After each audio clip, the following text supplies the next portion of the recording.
quickly.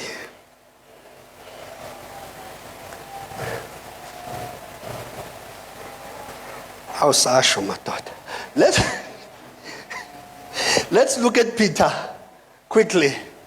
Awusasho. Suka.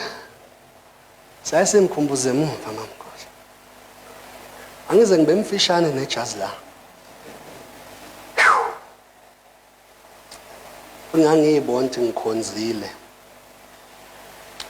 Mawufuna sikhale kahle uthatha amanzi lokho usigcoba ngamanzi. Usigcoba bese sibeke elangeni ekseni ngo7 bese sibeke elangeni. Sizoyikhipha lento oyifunayo. Ngangumshayo waso.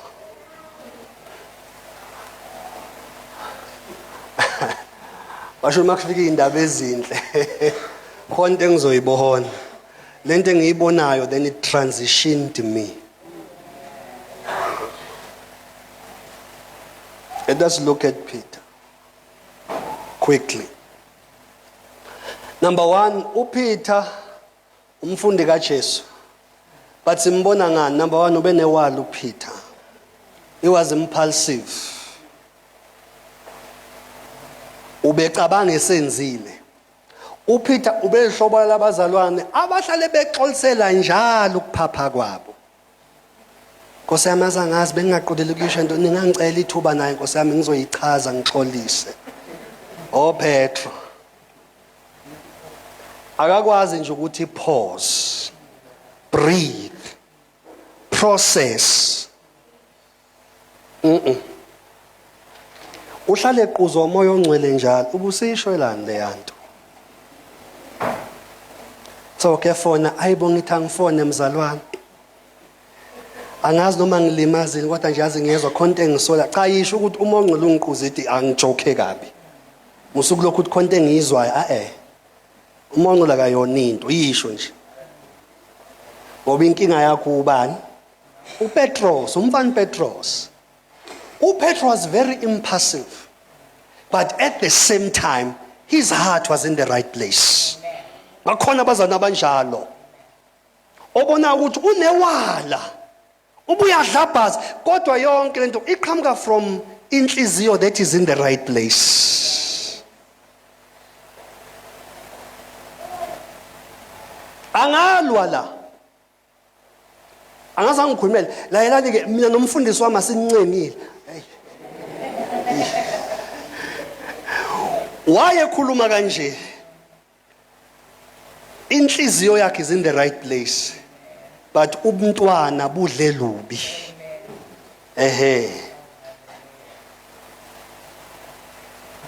Ulwela abantu abangalwelwa. Umfundisi wakho ungamthanda kanjani ngeke umlwele. Mawufuna ukuyilimaza ugcina ungene empini ezizokubulala eli. Zama ukulwela umfundisi wakho. The only thing you can do is just to pray. Lord, may your plan manifest ngenceku yakho sekuphelile. Phela uPeter kwafika la khona efuna ukumicromanage uJesu. Yabazi bazana bakwazi ukumicromanage umfundisi. Engathi useyageja ake sizameni ukuthi uzosha. Jemakhelwane uzosha. Uzosha. Thina singabantu bokubukwa, umbuzo. Owambizayo uzombona. Obuzokhonza kabuhlungu zama ukumicromanage umfundisi.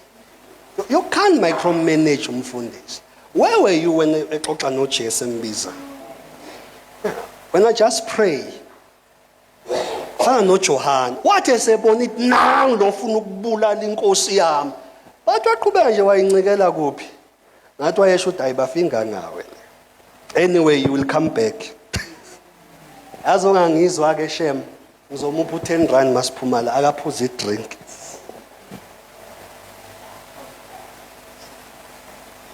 Namhlanje there are pastors who are broken because balimazwe abazalwane, not ngoba bebeqonda ukubalimaza.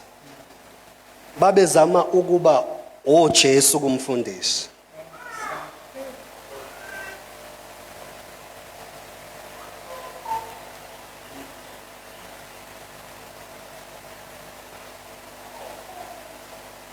ngafisa ube kuthiwa ngisebhebe ngizoyisho ke laba mabaso angikwazi ukuyisho la. So uPetro kwazi wafika la khona enze njani? Micromanage uJesu. Wathi uJesu uSathane esuka phambi kwami.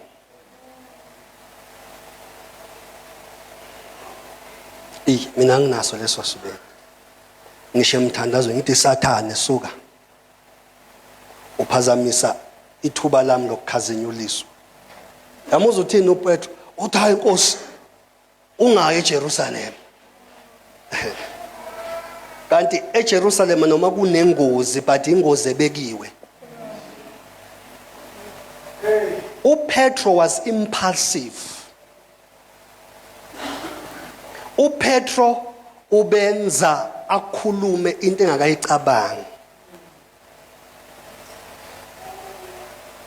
But into emnandi ngoPetro, inhliziyo yakhe bisendaweni enjani bazalwane? Right. Ukuthi bekushoda immaturity ukuze alwe wise. Mighty Jesus. uPetro ubenezil, benentshisekelo uPetro. But intshisekelo yakhe ibisebuntwaneni. That is why simthola, excuse me, uthi kuJesu, Jesu ngisho ekufeni nginawe. Ngisho ekufeni nginawe. Wathi uJesu, Petro unewala. Sengukhulekela ngoba ngimbonile uSathane ufuna ukukusefa njengokolweni. Utshela indoda esisho ukuthi even at the point of death ngizoma nawe Jesu. Sisakhonza etendeni. Ubunyembe sisakhonza etendeni. There was a woman wayehlala somewhere khona la eMadadeni. So ngandlula ngamthatha. I don't remember well sasixoxa ngani noNyembe emotweni. Ngase ngithi, "Ey abazalwane banalo umkhubutha amfundisi sinawe. Angiyiboni ngikwelinye ibandla. Ngiyofela edomain." Ngixoxa noNyembe nje. Lo mama asikhulumi naye. Nedwe ilalela ingxoxo yethu. Sengithi kuNyembe ngoba abazalwane abazi ukuthi this walk is spiritual. There are times where uDlamini kumele uthi ungamuzwa ngempela kodwa kube nento ethi is my father. Is my father. Awuke ngakwenza. So lo mama usilayele siyaxoxa lapha noSikhandisi. Wathi njengami nje. Njengami nje. Ngithi amkhokheli kwenze njani? Uthamna babuDlamini indlela ongifice ngiyo hawu ngisizile sengiyofela wena uma phezulu kwethuna la. Nimbuze na uNyembe. Sasakhonza lapha ya ngase Stanford etendeni. Yaza kuphela ngisho 2 weeks esho leyo nto. Wafika kuyiSunday yokuqala after Pasika. Wafika kweyesibili kwaba ukugcina kwakhe. Hlale ngimbona mangidlula. Ukuthi angiyimisi imoto ithi hayibo wathi ngiyoma phezulu kwethuna lakho.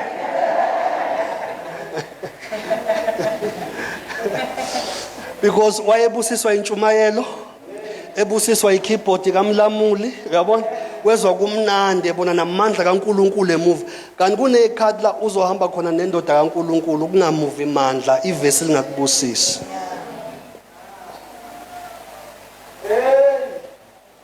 Uthi unezathu zonke zokubonga uhambe kodwa bakhona ethi.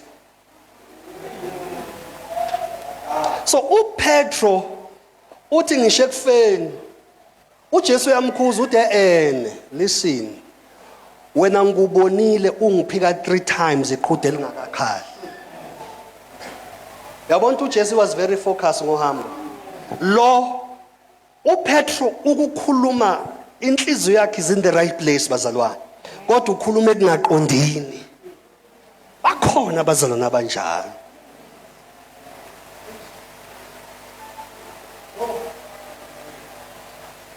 Ukhona umunye ngamthandazela efuna umsebenzi uthisha namhlanje uhamba ngeMazda CX-3 ebomvu egameni lika Jesu. Wathi babudla mangathwala umsebenzi ngizoba iKingdom Financer yaseDomain. If the Lord permits, I will even buy you a car. Ngathi oh. Yozalwa awami namangantshela imoto enginazo. Mangathiwa ngiyayithelela ngiyalapha eNPA ngiyothelela imoto baba basongakhipha more than 10,000 ngomthelo nje per year. Namhlanje sidakhana kuwamasobhe Shoprite nami. What gives me peace, I prayed for her wawuthola umsebenzi waba permanent wathenga imoto wasebele esontweni lakhe. I have peace. What gives me peace? The grace that is upon my life did the justice. Ukuthi uyangidayikhela emafrijini sithenga inyama lapha ya. Mina I did my part. Uyena owayifake ikweledini. Ephushwa ipressure ukuthi udinga umsebenzi. Ugcobo labenza ubulungiswa. Petro-like Christians.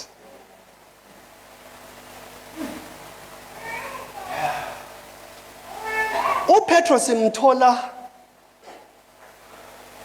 amasotsha azobamba uJesu ukhipha inkemba siphula indlebe uPetro. Uyabona mehlo between uPetro noJohn. uJohn umbonile umkhapheli. But he just sat down. Wathi ingangawo. Eyakho noma ngakuthanda kanjani ngengizwe yakho le. uPetro abaza abazalwane mabebona umfundisi usenkinga nxabazana abathizi bababizela oza shesha ngeke nje siqedelwe ibandla yini. And bayalimala uma umfundisi esethi take care of those who offended you. Because uJesu wenzani wathi why are you doing this? Awazi ukuthi ophila ngenkembo uyova ngenkembo. Uqeda uthatha indlebe uyibuyisele esitheni sakhe uJesu. Walimala uPetro. Ngiyakutshela alikuvezi kodwa walimala. Uthi lo muntu ngathi ngimlwela yena bese defender ienemy yethu.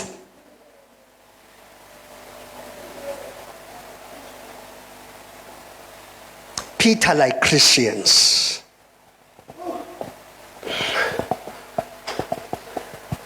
Ngiyaphinda futhi. Noma ungamthanda kanjani umfundisi wakho, the best thing you can do is what? Is to pray for him. But kunezimpi nemhosho ngeke umvimbi ukuthi angene kuyo. Ngoba it was pre-planned. Ukuthi ibhalwe igama lakhe ngisho engashona mele avuka abuya azolahamba lo lahamba.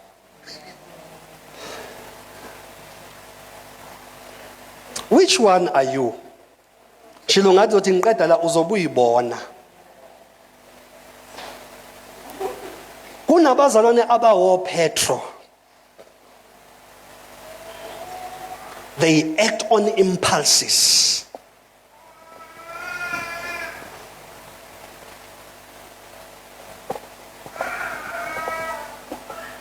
Which one are you?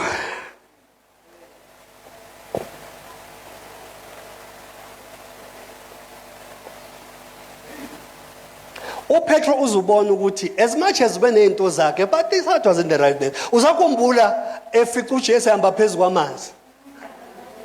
Uyabo? Wathi inkosi uma kuwe. Ngiyabathanda abazana abanjengo Petro. Ngoba noma bebhimba ngenxa yobungane but they grow at the same time. Eyezithi uPetro yamnika amandla ukuthi akwazi ukushumayela kuphenduke 3000 ngoba uke wathi noma ngicwile kodwa ngeke ngahamba for 5 seconds phezulu kwamanzi. Lo 5 seconds waniqinisekisa ukuthi lo muntu engimshumayelayo uyaphila. And listen, uma semkhiphile emanzini alisho iBhayibheli wabe semteta njengengane baphinde bahamba bobabili phezulu kwamanzi beyongena emkhunjini.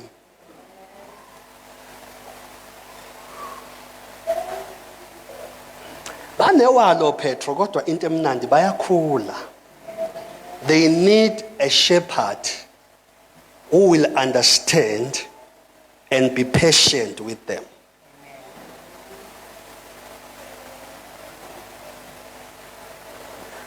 Umuphi wena?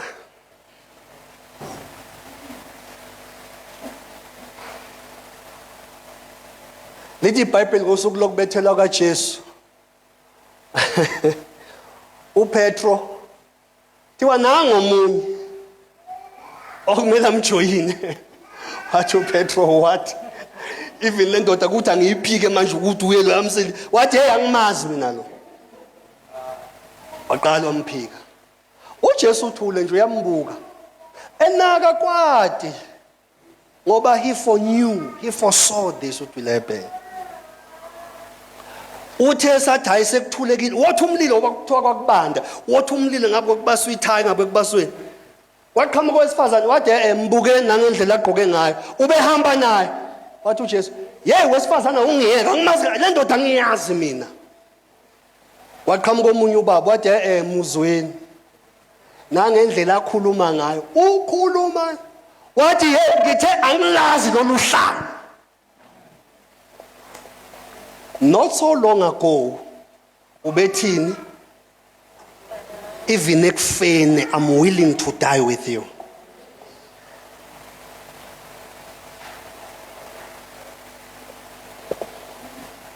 May God give us understanding.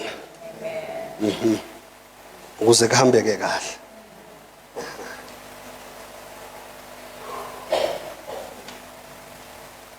But sibonga into eyodwa ngoPetro. Ukuthi inkosi yakhe ithi ngikukhulekele.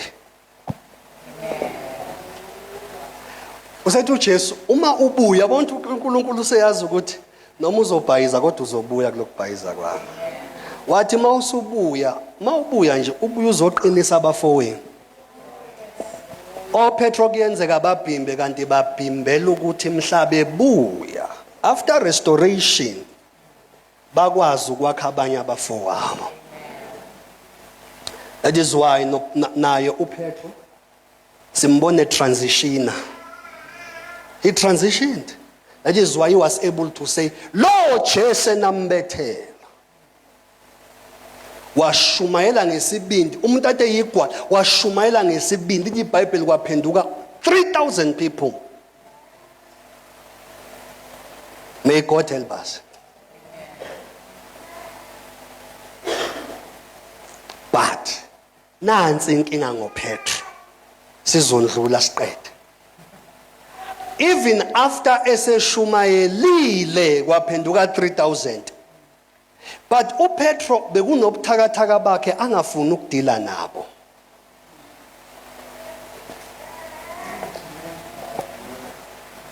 Ngoba kuyenzeka ngisho usutransitionile but if you are passive and negligent kunobuthakathaka bakho that will always catch up with you. Sizwe iBhayibheli seqhamuka indoda enkulu uPawulos.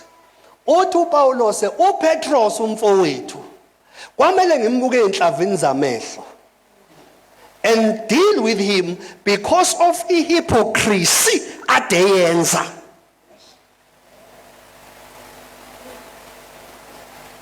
Makhona abangasokile ubedla nabo athi akunankinga but mase kufika abantu abakholelwa kuyicircumcision ubeba reject abangasokile aphenduke ame nalaba. Uyabona inkinga yambamba seqaleni isaqhubeka futhi kwathi angithi koPetro engathi after ukudiscover ubuthakathaka bakho don't rest until you eliminate it completely. Because buzokuvimba ngisho after restoration. Why to Mazman Drew? If you don't deal with your weakness as you climb the ladder, that weakness is growing with you. And mase kufanele kwenziwe i-restructuring. Kuzobiza ukuthi yonke lento oyikhulisile iditshizwe. Ngoba ukukhula kwakho it was side by side with your weakness. Now we are all guilty. May God help us. Uze ukuthi kuvuka insile ngangithi sengidilile ngayo. Mawuthi uyabheka you are halfway noKristu.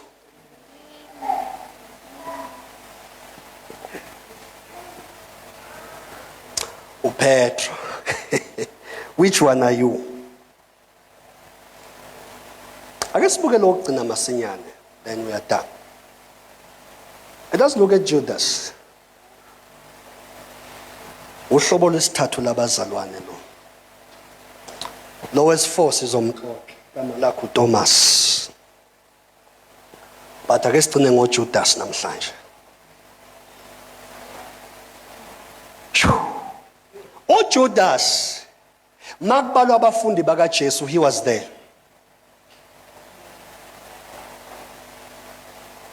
uJesu mayebanika amandla ophephetho ethi hamba noshumayela nekhipha amademoni nenza ukuthi Judas was there.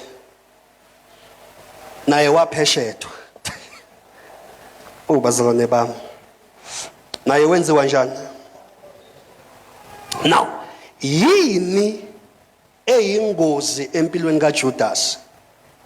uJudas wayebulawa izinto eziwu2. He was greedy. 2, he was self-centered. Uyazi ukuthi ipride izalwa ukuba self-centered. And ipride ibalwa as well, zonke izono ziyafana but magrethwa. Tiwa ipride is the biggest sin. Because yona futhi yaxosha lo yabafu. Namhlanje sisho come out in the name of Jesus ngenxa kabafu othize. Wabanjwa iproud ehamba in the corridors of heaven. uJudas bezu2 izono zakhe. He was a greedy man and he was selfish. He was self-centered. Yonke into beyenza ibe ngaye. Bakhona abazalwane abanjalo. Kuthi xoxa into serious futhi uyazi into exoxwa yi serious. Uzofuna ukufaka kwakhe ngenkani.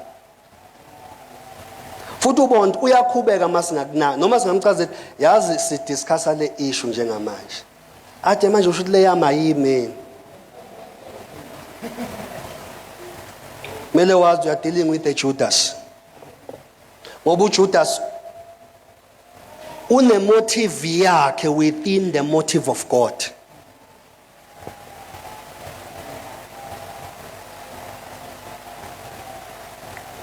Ngelinye ilanga uJudas sizokhumbula ukuthi wakwazenza umuntu ongathi unendaba ngabahluphekayo.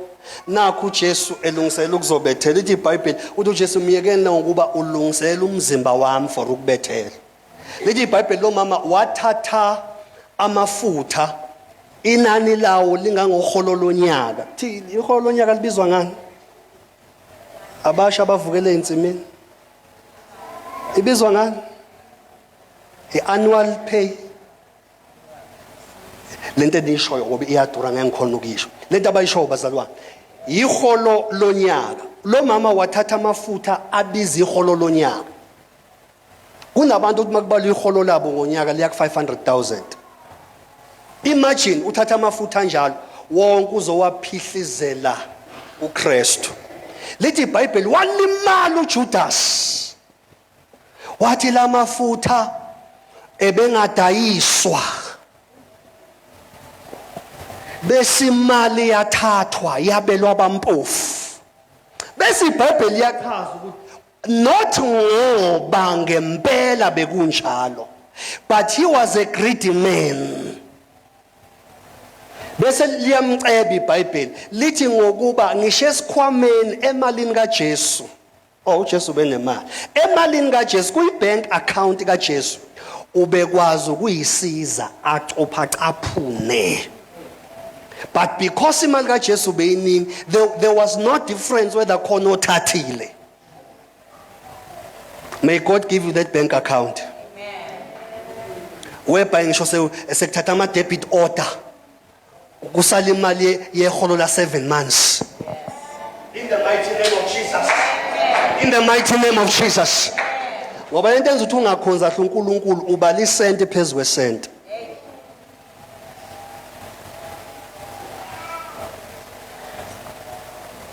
uJudas, haleluya, ubeyintshontshe imali kaJesu, ubeyeba, eyeba kunjalo uzolwisana nedestiny kaJesu. Lo mzimba uzogcotshwa ngamafutha enanje ngoba kulungisela ukuthi kuyongena izipikili kulo mzimba, kuyongena umqhele wameva kulo mzimba. But a man osesibayeni sikaJesu kodwa engekho, ikholo elingakholwa, masiqubula amen haleluya uqubula kanye nathi, masithandaza uzasilele, but by heart akekho la. That was Judas. uJudas ube khona ngomzimba but ngenhliziyo ube nakekela ama interest akhe. Ukube nesikhathi besizoyilanda iorigin kaJudas ukuthi usukaphi, kwenzakaleni ukuze agcine umfundi. Ngoba akashunyayezwanga njengabanye, watholelwa isikhundla umalume wakhe. Sishiye kanjalo ke, mhlambe ngolwesithathu soyibona. But uJudas azange ashunyayezwe, wafunda ilifestyle yabantu abashunyayeziwe. Wafunda ilanguage yabantu abashunyayeziwe, wa-adopta ulimi, wa-adopta indlela yokugqoka, wa-adopta indlela yokuyiphatha, but azange angenwe. uJudas wacelela, wena wabona umuntu ethi awufaka umshana wami lapha etohweni mshana. Zonke la efemini ziyaqualify but yena ungene ngokucelelwa.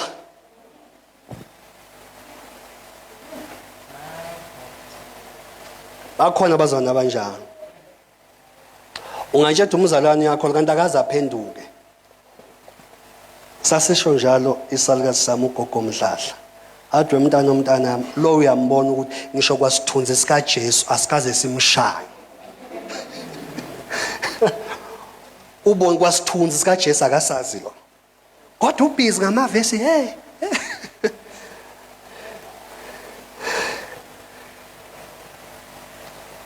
That is why sithola uJudas lithi okay, ama-4 gospel awabhalanga ngokufana. uMateyu uyakutetanisa, lithi iBhayibheli exactly after ethe uJesu myekele lo wesifazane wenza into enhle. 2, everywhere lapho kuzoshunyelwa khona igama lakhe asobe lingakhulunywa. Yabona? Then I think uMateyu mayeqeda lithi iBhayibheli wabe sekhubeka uJudas. Akakhutshwa ukuthi akwenzekanga isicelo sakhe, ukhutshwa ukuthi isicelo sakhe ngenxa yokungaphumeleli kwaso, imotive yakhe within the big motive of God ayisaphumeleli. Lithi iBhayibheli immediately waphendukela kubaFarisi, okuyibona abaxoxa naye ukuze abetray uJesu. That is why ke befundisi kunabazalwane kumele wenze sure ukuthi noma ngenza inebhedayo umthethisi, ngoba ikhanda lakho angaliletha on the silver platter ezitheni zakho. Mele ushaye ngathi awuboni, ubona kahle uthi wakutshela mawusufunakala uyena wokuqala ozosho ukuthi awuhlala phansi kwalesi asihlahla njalo ngo12. So manje ngathola isniper nje sazi indaba zaso, so likepula ikhanda lakhe. Ukhutshwa ukuthi ukhuziwe ukuthi musukuphazamisa iplan, musukuphazamisa iplan. We have uJudas. Ake sithi ibandla lokuqala ebandleni lokuqala uyazi makuthiwa abazalwane baxabene banenkinga bekuhlalwa phansi kanje njengoba sihleli nangu uHape mhlawumbe uxabene noNdlela uHape uzoma la uNdlela mela bese kuthiwa right what is the story kuzokhonzwa njalo lento beyenziwa ukuze mase kukhonzwa umoya ongcwele angathiye ngenxa yenhliziyo ezitshekile. That is why I always say ibandla lokuqala mangathiwa liyavuka lizos observer sikhonza bengahleka abazibaphathwe izisu. Thiwe right Hape uNdlela uthi wena uyamkweleta. Ndlela wathi uma umnika imali cha ngamboleka imali engaka washo ukuthi ngosuku lokuthi noma kanjani kuthathwa word by word noma kanjani uzoyibuyisa. Hape then sekuze kuphele 2 months inceke wayengabuyile imali. Hayi manje ngithi ke were kodwa makuqedwa bese yaphuma ijudgment. Abapostoli bayikhipha ijudgment. Hape you are wrong and you are guilty okukhubekisa umfweni. Unecala phambi kwenkosi kumele uphenduke.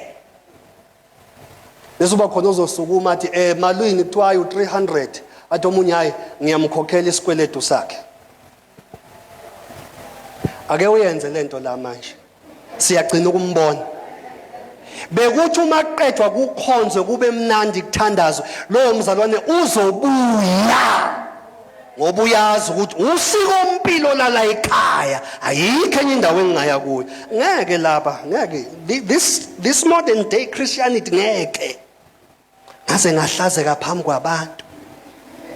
Lo ongakhutshwa ukuthi uthe nje baba mabasekela ukulova ncebo ngeke ngidlishe umzakho kodwa uyalova. Ungiphoxilwa ngibokanisa naba ngikubokanise nabantu.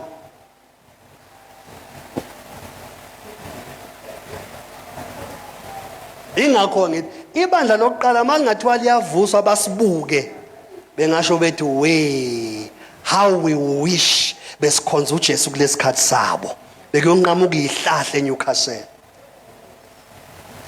Esikhathini samanje kunokuthi umzalwane akhuzwe areprimandwe siyabhambatha ngoba siyazi ukuthi akakholwa na kahle uzolimala size sifihle nokuthi indaba isiyaziwa ngoba ngaphela 2 months engeze enkonzweni. Sebeyazi bazongibuka kanjani.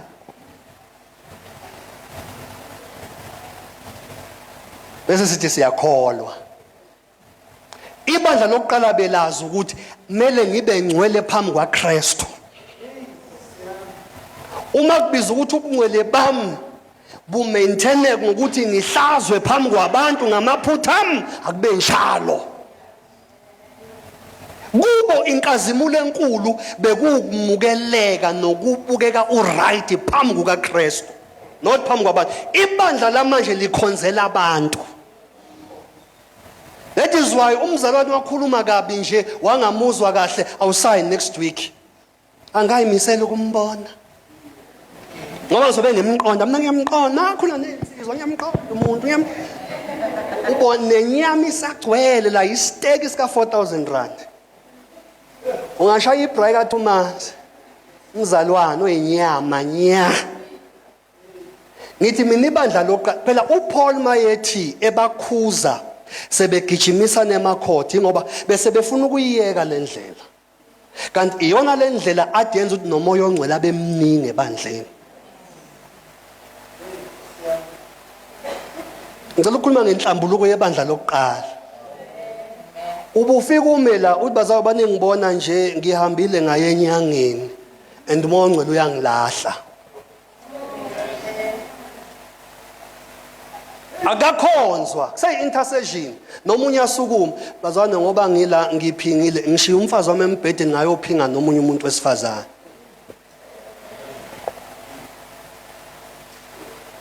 Ingakho umoya ongcwele bebesho kanye unqamuki insimbi ejela phuma uPeter uthuka amagade bona uPeter hamba nesidalwa esingaziwa kwenze njani ibandla lokuqala.